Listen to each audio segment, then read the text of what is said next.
1626 Médias. Apprendre Transmettre. et construire. Alors j'ai un parcours assez atypique, comme pas mal d'entrepreneurs dans la vie ou de gens qui ont des changements dans leur vie professionnelle.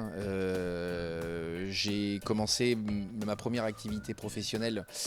J'ai eu la chance d'être sportif de haut niveau, donc coureur cycliste. Donc voilà, d'avoir vécu de cette passion pendant près de 20 années. Donc voilà, à l'âge de 35 ans, ma carrière sportive s'est terminée.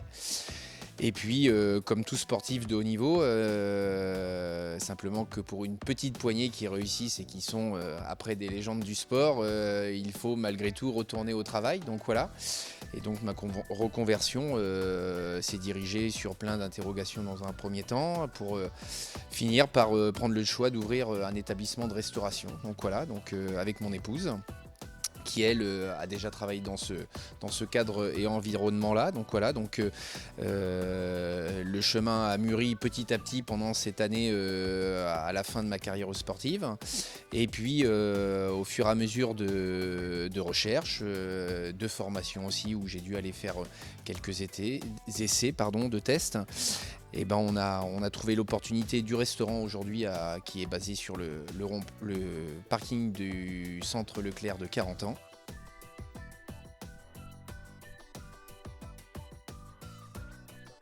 C'est un métier qui permet, comme moi je l'ai prouvé, j'avais rien fait du monde de la restauration. J'ai simplement, avec mon métier d'auparavant, passé une grande partie de ma vie dans les établissements d'hôtellerie et de restauration. Par mon métier de sportif, à être souvent de fois à passer plus de temps chez moi que dans des établissements.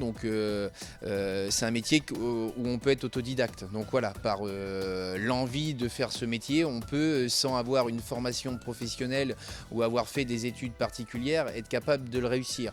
Aujourd'hui, c'est ce que j'ai réussi moi à faire et que je démontre tous les jours aux gens avec lesquels ils m'accompagnent pendant cette période professionnelle de ma vie, de leur dire que oui, si on peut faire un CAP, un BEP, un bac professionnel, aussi bien par des établissements de formation indépendants que des groupes scolaires hôteliers. Donc voilà, il y a 2 cursus possibles. Donc voilà, en gardant une grande part de connaissances encore généraux. Donc voilà, avec les matières élémentaires, ou alors se plonger à la sortie de sa 3e quand on n'est pas franchement motivé à vouloir rester dans le régime général, de partir sur une formation professionnelle avec une petite partie bien sûr des obligations. Savoir s'exprimer, c'est aussi apprendre encore à continuer à apprendre le français. Donc voilà, connaître différentes bases qui nous servent dans n'importe quel métier du monde. Donc voilà, et par contre d'axer un petit peu plus